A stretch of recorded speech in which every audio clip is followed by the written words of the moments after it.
Welcome. This is the Relationship Economy. I'm Jay Deragon and I'm your host. Often on the Relationship Economy, we talk about emerging trends, new knowledge, and new discoveries.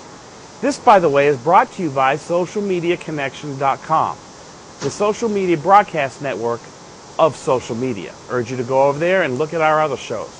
Today, however, we're going to be talking to a gentleman named Dan Robles. Dan is director with the Ingenesis Project, and he's got some profound news to share with you as we discuss the evolving, changing trends of our economy.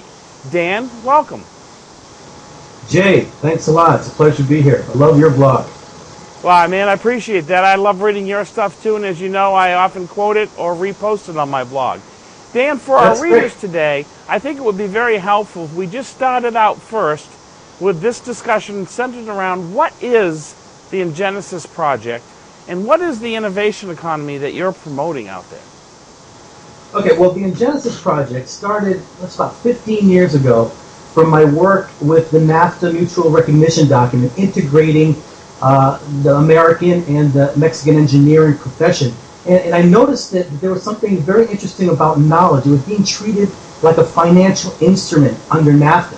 And that was 15 years ago. That was before social media. That was the year the internet browser came out. It was absolutely an incredible thing to see. Unfortunately, it failed in the negotiations. And I discovered a small flaw that led to that failure, which has been propagated, I believe, throughout the rest of these the trade agreements. Now, the idea that knowledge can behave tangibly back then just didn't stick. But today, we are in a situation which is extremely exciting with the disruption that this financial crisis is causing. It's leaving a gaping hole for social media to make knowledge tangible inside social media and outside of corporations. Wow. Now, you talk about making knowledge tangible and how social media enables that. Could you give our viewers a little bit more specific? Well, yes. The structure, I guess, the cloud we're trying to occupy is what comes after the knowledge economy. Okay, we know there was the information economy and there was the industrial and the manufacturing. All prior to this, now we're in the knowledge economy and it's just crumbling all around us. And we have to ask the question, what is next? What is the next economy? There obviously is one, and we need to get there.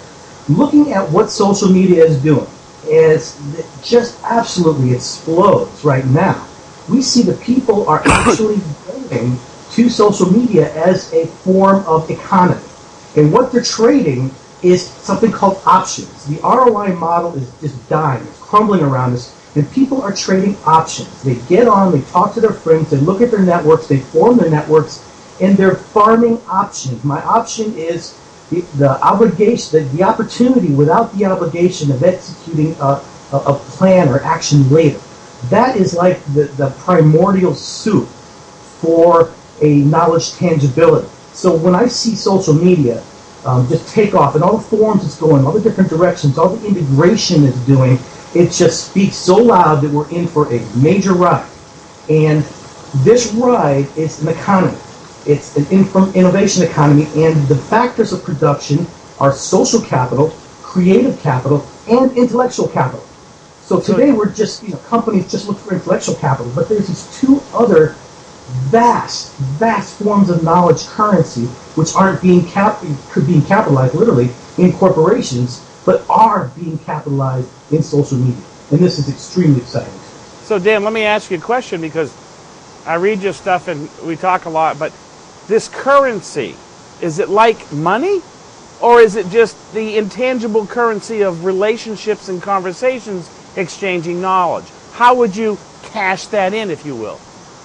Well, we talk about tangibility in this abstraction called money, and money is a fabrication. It's a fictitious, something that's created, it's printed, it's on a piece of paper, and it's a social agreement. What that dollar represents. There's a vast social agreement between all of us about when I spend $1 at the grocery store. Now that social agreement is being stressed. We see with international news of what's the value of $1. All that is reflective on the social agreement of what that dollar is. So whatever new currency is out there, it's difficult to tell right now what form it'll take, but it is taking a form. Obviously, people don't do anything that doesn't have value. And the fact that they're going to social media tells us that there's something valuable in that. The currency that forms, I can tell you how it's going to be measured. Okay, it'll be measured as a rate of change. There's a whole field of science called differential calculus, which tells us the change. It's a science of change with respect to time. And with the calculus, we can look at the rates of change of things, and then we can assess a value to it based on that rate of change. Obviously, it's done in banking. The rate of change of your money is interest. The rate of change of your stock price is interest on interest. So it's nothing new. So what we're doing is we're taking human knowledge and we're putting it into the same construct as a financial instrument, just like Wall Street does. Okay? So that's how we're forming this innovation economy, by interpreting knowledge in the structure of a financial instrument. And out from that, we'll form a currency.